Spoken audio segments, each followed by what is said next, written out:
I raise my feet, I miss a beat from my seat. Don't care, get off my back. I make a sound, I wash it down, round, so round. Get off, don't touch my stack. Pressure outside, hit me high, 'cause I'm about to crack. Boa tarde, 12 de agosto, Dia Nacional das Artes. Ligamos à Secretaria de Cultura, nenhuma exposição, nenhum evento comemorativo, nenhum show, nada. Temos um projeto arquitetônico artístico, né? Temos, olha, mostra aí que bonito. É uma bela obra de arte, né? Uma bela obra de arte, vazia, oca, sem função, há mais de 15 anos, sem fim. Só para deixar a gente realmente desgostoso, insatisfeito e dizer que pena que a gente está andando de ré no Dia Nacional das Artes, onde a gente devia dizer parabéns por tudo que se faz nesse sentido. A gente tem que cumprimentar os paralelos, né? As escolas, as igrejas, as iniciativas, mas lamentavelmente no Dia Nacional das Artes nós não temos o que comemorar em nossa cidade. Então vamos falar de coisas que acontecem e estão rolando. A exemplo do Cascavel Azul, que está de vento em popa e os homens estão no foco. É o nosso check-up de hoje.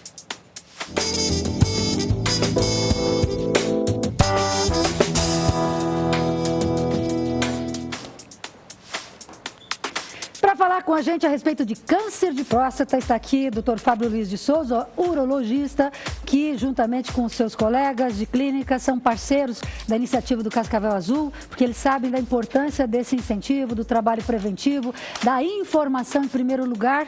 Diz que o ano passado já deu um retorno bom, doutor. Nós esperamos que esse ano a gente também tenha uma movimentação especial por parte dos homens. Boa tarde, muito obrigado por atender nosso convite. Boa tarde a você e a todos que estão nos assistindo. Doutor, por que a próstata? A gente vê que a campanha foca muito a próstata. É um órgão mais sensível mesmo? Por que a próstata tem tanto problema relacionado a câncer, principalmente? Eu acho que vale a pena a gente conversar um pouco sobre as estatísticas. O câncer de próstata é o segundo câncer que, em ocorrência nos homens, perde apenas para o câncer de pele, que é um câncer de baixa agressividade. É a segunda causa de morte nos homens, né, na população geral. Então, por conta disso, acho que é bastante importante essas campanhas e toda essa orientação quanto ao rastreamento do câncer de próstata. Vamos entender um pouquinho? Apesar de se falar muito em próstata, tem gente que não sabe nem aonde fica. Ana, por favor, vamos à imagem para que a gente possa entender o aparelho reprodutor masculino. Sem próstata, não tem reprodução, doutor? Não, infelizmente não. A próstata é o órgão que é responsável pela produção de mais ou menos metade do líquido seminal, do esperma, não dos espermatozoides, mas do esperma. E acaba trazendo um inconveniente com o passar da idade, né? Um órgão que tem bastante probabilidade de causar problema, principalmente relacionado ao câncer com o passar da idade. Quer dizer, são muitos problemas, mas o câncer é um dos que tem maior... Sim, a maioria das pessoas lembra do câncer de próstata, né? Mas existem várias outras doenças que acometem a próstata, então na realização do preventivo a gente acaba rastreando essas outras doenças, mas o foco principal é na detecção precoce do câncer de próstata. A Jéssica esteve hoje de manhã acompanhando lá no Centro de Artes e Esportes Unificados, lá no bairro onde se encontra o Estádio Olímpico Regional, alguns encontros de saúde, um deles do Cascavel Azul, que ela vai falar para a gente daqui a pouco, e outro reunia jovens em torno de ações preventivas de saúde. Eu achei muito legal, porque é desde pequeno que se torce o pepino e eles têm que aprender desde cedo a cuidar da saúde. Eles inclusive fizeram perguntas aqui para que a gente encaminhasse o Dr. Fábio Luiz de Souza. Vamos lá? O câncer de próstata tem sintomas? Acho que é uma pergunta bem importante. Pela natureza da doença, é uma doença que causa pouquíssimos ou nenhum sintoma. Doenças com essas características acabam necessitando de programas de rastreamento. Então, pela ausência de sintomas ou pouco aparecimento de sintomas, essas doenças devem ser rastreadas rotineiramente. No caso, nada, doutor? Nem na urina, nem na dor? Só em fases bastante avançadas da doença, em que a gente pode ajudar muito pouco. Então, na fase curável da doença, os sintomas são muito poucos, na maioria das vezes nenhum.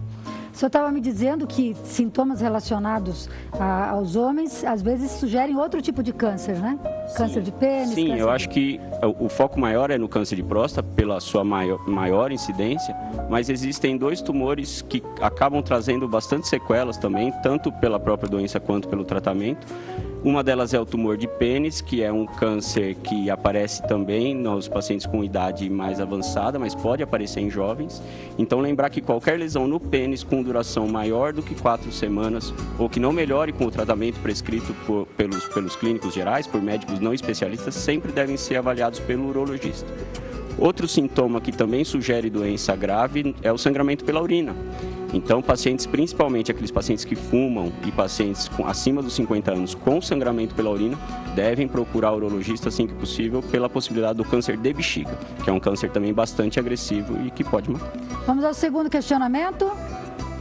O câncer de próstata é hereditário? Se alguém na minha família que teve, eu posso vir a ter? Que legal, olha que oportunidade boa da gente falar. É uma pergunta muito importante. Eu acho que vale a pena estender essa pergunta para falar sobre os fatores de risco. Então, o fator de risco mais importante é a idade. Homens acima de 50 anos têm um risco bem maior de ter o câncer de próstata. O segundo fator de risco muito importante é o aparecimento da doença na família. Então, principalmente os pacientes que têm parentes de primeiro grau com o diagnóstico de câncer de próstata devem pegar um pouco mais firme nesse rastreamento. Começar mais cedo, inclusive, doutor? Começar mais cedo, né? A recomendação atual é que os pacientes com história familiar ou pacientes da raça negra iniciem o rastreamento com 45 anos e os pacientes sem esses fatores a partir dos 50 anos. Então, o terceiro fator de risco, dentre os mais importantes, é a raça negra. Então, pacientes negros devem se preocupar um pouco mais em avaliar a próstata periodicamente. Tem mais uma pergunta e parece que ela tem a ver com uma preocupação muito séria dos homens a respeito desse assunto. A cirurgia pode deixar um homem impotente? Perfeito. Então, acho que vale a pena também falar um pouco sobre o tratamento. As modalidades mais frequentes de tratamento são a cirurgia, que consiste na remoção da próstata por inteiro, e a radioterapia, que é um tratamento que basicamente queima o tumor junto com a próstata. A cirurgia pode trazer 2 tipos de sequela.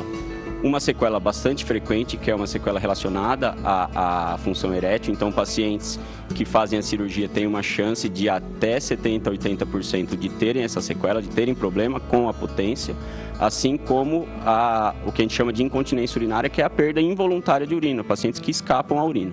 Isso é bem menos frequente, varia entre 10% e 20%. Pode, mas não é regra. Podem, né? Lembrar que são sequelas que, na maioria das vezes, são contornáveis através de alguns tratamentos, sendo que o câncer avançado, infelizmente, não tem nenhum tratamento para cura, e sim um tratamento de controle. Então, qualquer sequela é melhor do que você deixar esse câncer se alastrar e vai acabar causando problema mais sério. Mesmo descoberto precocemente, o tratamento traz esses Perfeito. resultados? Quanto mais precocemente, menos agressiva é a cirurgia, no caso da cirurgia, e isso diminui o risco de ter sequelas.